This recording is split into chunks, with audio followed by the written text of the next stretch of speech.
வணக்கம் சோதர நண்பர்களே. 2024ஆம் வருடம் குரு வக்ர பலன்கள் 2024 அக்டோபர் மாதத்திலிருந்து 2025 ஜனவரி மாதம் வரைக்கும், அதாவது 4 மாத காலங்களுக்கு குருவானவர் ரிஷப ராசியில் வக்ரகதி அடைகிறாங்க. பொதுவாக ஜோதிடத்தில் அந்த ஜோதிட பலன்கள் அப்படின்னு வரும்பொழுது இந்த வக்ர பலன்கள் அப்படிங்கிறது புரிஞ்சுக்கிறது கொஞ்சம் காம்ப்ளிகேட்டடாக தான் இருக்கும். அதாவது வக்ரம் அப்படிங்கிறது கிரகங்கள் பின்னோக்கி செல்வது அப்படிங்கிறது பெரும்பாலானோருக்கு தெரிஞ்ச விஷயம்தான். ஆனால் அது கிரகங்களுடைய தன்மைகளுக்கு ஏற்ப, அது இருக்கக்கூடிய இடங்களுக்கு ஏற்ப, அதன் வகையில் நன்மை தீமை அப்படிங்கிறது கொஞ்சம் முரண்பட்ட தன்மையிலேயே இருக்கும். அதனால தான் வக்ரம் கிரகங்கள் அடையும் பொழுது சுப கிரகங்களே அசுப பலன்களை கொடுப்பது, இல்லைன்னா அசுப கிரகங்களே சுப பலன்களை கொடுப்பது போன்ற விஷயங்கள்லாம் எதிர்பார்க்கலாம். அந்த வகையில் கிரகாதிபத்திய வகையில் குரு முழு சுப கிரகமாக கருதக்கூடியவங்க. பட் அதே நேரம் குருவை பொறுத்த வரைக்கும் குரு இருக்கும் இடம் குரு பார்க்க தான் கோடி நன்மை அப்படிங்கிறது தான் பழமொழி. அப்போ இந்த மாதிரியான கிரகங்கள் வக்ரமடையும் போது அதனுடைய பலன்கள் அப்படிங்கிறது ரொம்பவுமே மாறுபட்ட நிலையிலும் முரண்பட்ட நிலைகளும் தான் இருக்கும். அதனால தான் இந்த வக்ர கிரகங்களுடைய பலன்களை பொதுவான வகையில் எடுக்கிறது அப்படிங்கிறது கொஞ்சம் சிக்கலான விஷயம்தான். பட் இருந்தாலுமே இந்த வக்ர கிரகங்கள் என்பது சுய ஜாதகத்திலேயே வக்ரம் பெற்றிருந்தது அப்படின்னா, கோச்சார ரீதியாக அது வக்ரம் அடையும் பொழுது அதனுடைய முழு பலன் அப்படிங்கிறது கிடைக்க பெற்று வருது. மற்றவங்களுக்கு ஒரு 50-60% நடக்குது அப்படின்னா, இந்த வக்ரம் அடைந்தவங்களுக்கு சுயஜாதகத்தில் வக்ரம் பெற்றவங்களுக்கு இந்த கிரகங்களுடைய பலன்கள் அப்படிங்கிறது 90-100% வரைக்கும் முழுமையாக இருக்கும். ஸோ பொதுவாகவே இந்த குரு பயிற்சி அப்படின்னு வந்துட்டாலே எல்லா ராசிக்காரங்களுக்கும் பொது பலன்கள் அப்படிங்கிறது சொல்லப்படும். அதில் எல்லா ராசிக்காரங்களுமே பார்த்தீங்கன்னா ஒரு சார்பினர் மட்டும் இன்னும் எதுவுமே நடக்கலை, எப்போ போல தான் இருக்குது அப்படின்னு நினச்சிட்டு இருப்பாங்க. காரணம் என்னென்னா, அவங்களுடைய ஜாதகத்தில் அந்த கிரகங்கள் வக்ர நிலையிலிருந்து செயல்பட்டு இருக்கும். இல்லைன்னா வக்ரம் பெற்ற கிரகங்களுடைய பார்வையிலையோ அல்லது சேர்க்கையிலையோ அந்த கிரகம் அடைஞ்சிருக்கும். ஸோ அந்த மாதிரியான ஆட்களுக்கெல்லாம் பார்த்தீங்கன்னா இந்த வக்ர காலங்களில் அந்த கிரகங்களுடைய அந்த பொது பலன்கள் அப்படிங்கிறது கிடைக்க ஆரம்பிக்கும். ஸோ அப்படி இந்த 2024 அடுத்த 4 மாதங்களுக்கு குரு ரிஷபராசியில் வக்ரம் பெறாங்க. ஸோ பொதுவான வகையில் ரிஷபராசியில் குரு வக்ரம் பெறும் பொழுது இது ஒரு கலவையான பலன்களை தான் கொடுக்கும். கிளியராக சொல்லணும்னா, கடைசி 5-6 மாதங்கள் ரொம்பவுமே யாரெல்லாம் ஸ்ட்ரகிள் ஆகிக்கிட்டு இருக்கீங்களோ அவங்களுக்கெல்லாம் பார்த்திங்கன்னா இந்த அடுத்த 4 மாதங்கள் அப்படிங்கிறது ஒரு நல்ல மாற்றங்களை ஏற்படுத்தி கொடுக்கும். பட் அதே கடைசி 5-6 மாதங்கள் ஏதோ பரவாயில்ல சமாளிச்சிட்டு அப்படின்னு நினச்சிட்டு இருக்கிறவங்களாம் பார்த்திங்கன்னா அடுத்த 4 மாதங்களுக்கு கொஞ்சம் மந்தமாகத்தான் இருக்கும். அதாவது நெகட்டிவாக இருக்காது, விஷயங்கள் காரியங்கள் மந்தமாக இருக்கும். நார்மலாகவே குரு வக்ரம் பெறும் பொழுது பொதுவாக இந்த விவசாயம் சார்ந்த விஷயங்கள், தங்க ரீதியான விஷயங்கள், ஆன்மீகம் சம்பந்தப்பட்ட விஷயங்கள், கல்வி வித்தை, விவசாயம் சார்ந்த விஷயங்கள், குழந்தைகள் சம்பந்தப்பட்ட விஷயங்கள், இந்த மாதிரி சில விஷயங்கள்லாம் பார்த்திங்கன்னா நிறைய மாற்றங்களுக்கு இயல்பாகவே உட்படும். ஆல்ரெடி இது எல்லாமே பொதுவான வகையில் இன்றைய சூழ்நிலைக்கு கொஞ்சம் பேசு பொருளாகத்தான் இருக்குது. ஸோ இன்னும் சில காலங்களுக்கே பார்த்திங்கன்னா இந்த மாதிரியான விஷயங்கள்லாம் கொஞ்சம் அப்படி இப்படின்னு தான் இருக்கும். அதனால் மக்கள் இது சார்ந்த விஷயங்களில் கொஞ்சம் கவனத்தோடு இருப்பது நல்லது. அடுத்தது பொதுவான வகையில் ராசி ரீதியாக இது என்ன மாதிரியான பலன்கள் கொடுக்கும் அப்படிங்கிறத பற்றி பார்க்கலாம். சிம்மம். சிம்ம ராசிக்கு 10ஆம் இடத்துல அடுத்த 4 மாத காலகட்டங்களுக்கு குரு வக்ரகதியில் செயல்பட்டு வரும்.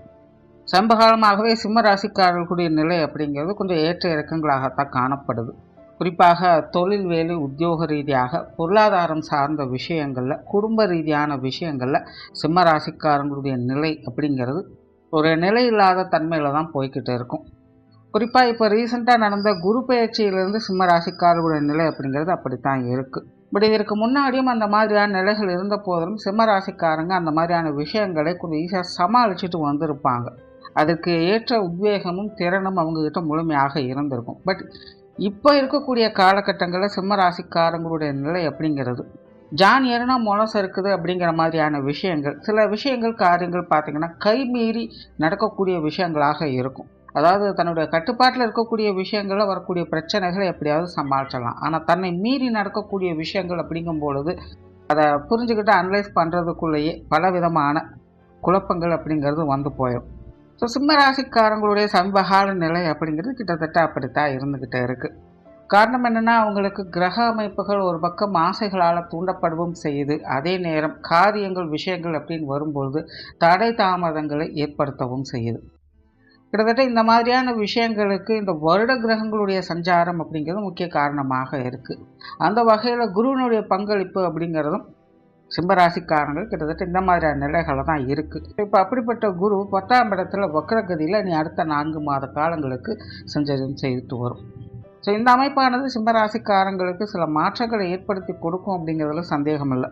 குறிப்பாக இந்த வக்ர காலகட்டங்களில் சிம்மராசிக்காரங்க அவங்க இழந்த தைரியம், தன்னம்பிக்கை போன்ற விஷயங்களை திரும்ப பெற்றது போல உணர்வாங்க. என்ன நடந்தாலும் பார்த்துக்கலாம் அப்படிங்கிற ஒரு தைரியம் அவங்களுக்குள்ள உருவெடுக்க ஆரம்பிக்கும். துணிச்சலாகவே எல்லா விஷயங்களும் காரியமாற்றி வருவாங்க. இதே போல் சமகாலமாக குடும்ப ரீதியான பிரச்சனைகள், பொருளாதார ரீதியான பிரச்சனைகள், தொழில் வேலை உத்தியோக ரீதியான பிரச்சனைகள் போன்ற விஷயங்களுக்கெல்லாம் சில மாற்றங்கள் அப்படிங்கிறது நல்ல விதத்தில் உங்களுக்கு ஏற்படும்.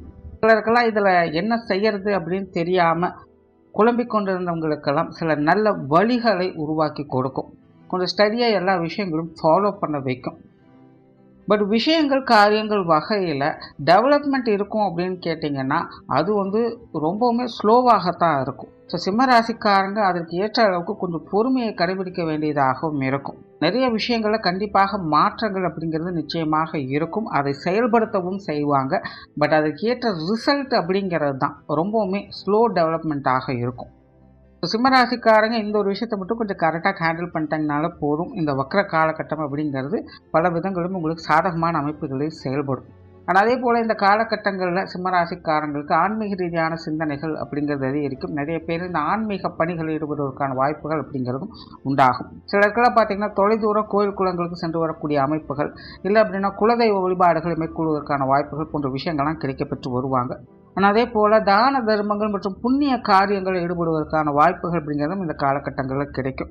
நிறைய பேருக்கு சுப விரயங்கள் அப்படிங்கிற இந்த காலகட்டங்களில் கொஞ்சம் கூடுதலாக இருக்கும். ஏற்கனவே சிம்மராசிக்காரங்களுக்கு வீண் விரயங்கள் செலவுகள் அப்படிங்கிறது ஒரு பக்கம் போய்கிட்டு தான் இருக்குது. குறிப்பாக உடல்நல ரீதியான பிரச்சனைகள், இல்லைன்னா தேவையில்லாத பஞ்சாயத்துகள் போன்ற விஷயங்களுக்காக செலவு செய்கிறது, மற்றவங்களால தேவையில்லாத விஷயங்களில் ஈடுபட்டு அதன் மூலமாக செலவாகி விஷயங்கள், இப்படி கொஞ்சம் தேவையில்லாத செலவுகள் விரயங்களை சம்ப காலங்களில் பார்த்து வந்த உங்களுக்கு இந்த வக்கர காலகட்டங்களில் சுப விரயங்கள் அப்படிங்கிறது ஏற்படும்.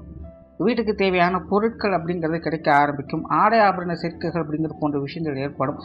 திருமண விஷயங்கள் மற்றும் புத்திரபாக்கிய அமைப்புகள் அப்படிங்கிறது சிம்மராசிக்காரங்களுக்கு இந்த காலகட்டங்கள் ரொம்பவுமே சிறப்பாக இருக்குது. முன்னாடியே சொன்ன மாதிரி சுய ஜாதகத்தில் கிரகங்கள் ஏதாவது வக்கர நிலையில் செயல்பட்டு இருந்தாலும் அவங்களுக்கு இந்த வக்கர காலகட்டங்கள் இன்னும் கூடுதல் சிறப்புகள் அப்படிங்கிறது இருக்கும். ஸோ இந்த திருமண அமைப்புகள், புத்திரபாக்கிய அமைப்புகள் அப்படிங்கிறது இந்த காலகட்டங்களில் சிறப்பாகவே இருக்குது. குடும்பத்துக்குள்ளே கூட திருமண வாழ்க்கை, குழந்தைகள் சார்ந்த விஷயங்கள் கூட இந்த காலகட்டங்களும் உங்களுக்கு சிறப்பாகவே அமையும். கணவன் மனைவி உறவுக்குள்ள அந்த கருத்து வேறுபாடுகள் அப்படிங்கிற இந்த காலகட்டங்களில் வெகுவாக குறைய ஆரம்பிக்கும். கொஞ்சம் அனுசரித்து போகக்கூடிய தன்மைகளை பார்த்து வருவீங்க. குழந்தைகள் வகையில் சம்பகாலமாக பெருசாக முன்னேற்றம் இல்லை அப்படிங்கிற ஒரு நிலை இருந்திருக்கும். நிறைய பேருக்கு குழந்தைகளுடைய உடல்நலம் சார்ந்த பிரச்சனைகளை பார்த்து வரக்கூடிய அமைப்புகள் கூட ஏற்பட்டிருக்கலாம். சம்பகாலமாக குழந்தைகள் வகையில் கொஞ்சம் அலைச்சல் தரக்கூடிய விஷயங்கள் இருந்துட்டு வரும். இன்னும் சிலருக்கெல்லாம் பார்த்தீங்கன்னா கொஞ்சம் அடல்ட்டாக இருக்கக்கூடிய குழந்தைகள்லாம் பார்த்தீங்கன்னா ரொம்பவுமே அடம் பிடிக்கவும் கோவப்படவும் செஞ்சுருப்பாங்க. நிறைய விஷயங்களில் பெற்றோர்களுக்கும் அவங்களுக்கும் கருத்து வேற்றுமைகள் அப்படிங்கிறது போயிருக்கும். ஸோ இப்படி சமீபகாலமாக குழந்தைகள் வகையில் ஒரு சில சங்கடங்கள் அப்படிங்கிறது சிம்மராசிக்காரங்களுக்கு சந்திக்க வேண்டிய சூழ்நிலைகளாக இருந்து வந்தது. அப்படிப்பட்ட சூழ்நிலைகள்லாம் இந்த வக்ர காலகட்டங்களில் ஒரு நல்ல ரிசல்ட் கொடுக்கக்கூடிய வகையில் மாற்றம் பெற ஆரம்பிக்கும். குழந்தைகளோட உடல்நலம் சார்ந்த விஷயங்கள் முன்னேற்றங்கள் ஏற்படும். குழந்தைகளுடைய விஷயங்கள் காரியங்கள் என்பது தடை தாமதங்கள் விலக ஆரம்பிக்கும். குழந்தைகள் வகையில் ரிலேஷன்ஷிப் அப்படிங்கிறது கொஞ்சம் நல்ல முறையில் மாற ஆரம்பிக்கும். கொஞ்சம் அனுசரணையான விஷயங்களை எதிர்பார்க்கலாம். சொத்து சுகங்கள் மற்றும் வாகன ரீதியான விஷயங்களும் அளவான அமைப்புகள் தான் இருக்கும். பொருளாதார ரீதியான விஷயங்கள் சமாளிக்கக்கூடிய நிலைகள் இருக்கும். கொடுக்கல் வாங்கல் விஷயங்கள், கரண்ட் சம்பந்தப்பட்ட விஷயங்கள்லாம் இந்த காலகட்டங்களில் ஓரளவுக்கு சமாளிக்கக்கூடிய நிலைகளிலேயே இருக்கும்.